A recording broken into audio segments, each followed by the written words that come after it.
আপনারা যারা সরকার কর্তৃক প্রদত্ত 2023 সালের 9-10 এর ক্লাসে যে ট্যাব প্রদান করা হয়েছিল ওয়ালটন ট্যাব, সেই ট্যাব ইউজ করে থাকেন, তাহলে যদি আপনাদের ভলিউম বাটন কাজ না করে, সেক্ষেত্রে আপনারা কিভাবে আপনার ভলিউম বাটন ইউজ করবেন এবং সাউন্ড কমাবো করবেন সে বিষয়ে আজকে আমি দেখাবো।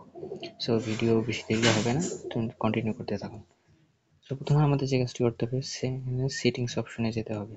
সেটিংস অপশনে যাওয়ার পর আমরা দেখছেন এখানে সেটিংস রয়েছে, সেখান থেকে আমাদের অ্যাক্সেসিবিলিটিতে যেতে হবে।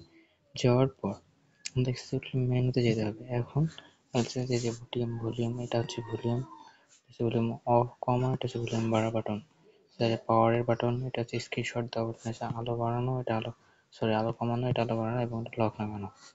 এক্ষেত্রে আপনাদের দেখতে পাচ্ছেন আমার যে এখানে কোনায় একটা, এই যে কোনায় বাটন একটা বাটন আছে, এটা হচ্ছে আমার অ্যাক্সেসিবিলিটি বাটন। সেটা আমরা আগে অন করছিল, এখন এটা যায়নি, আমি যদিও অফ করছি। আপনাদের দেখুন এটা বাটনটা আপনাদের এখানে থাকবে না, সেক্ষেত্রে আপনাদের এই যে এই অপশনটা দেখতে পাচ্ছেন, এটাকে অন করে দিতে হবে। দেওয়ার পর এখানে অ্যালো বাটনে ক্লিক করতে হবে। অ্যালো বাটনে ক্লিক করার পর গড়টিতে ক্লিক করবেন। গড়ে ক্লিক করলে তখন দেখবেন যে এখানে মানুষ চিহ্নটা চলে আসছে। এরপর আপনারা এভাবে একবারে কেটে দিয়ে বের হয়ে আসবেন, ঠিক আছে? আসার পর যখন এটাকে আবার ক্লিক করবেন, দেখবেন এই যে অপশনগুলো রয়েছে, যখন আপনি ভলিউম দিয়ে এটা দিয়ে ভলিউম কমাতে পারবেন এবং এটাতে বাড়াই যে এটা দিয়ে বাড়াতে পারবেন, তারপরে যে এটা দিয়ে আলো কমাতে পারবেন, আলো বাড়াতে পারবেন, এটা বন্ধ করতে পারবেন, ট্যাব রিস্টোর করতে পারবেন।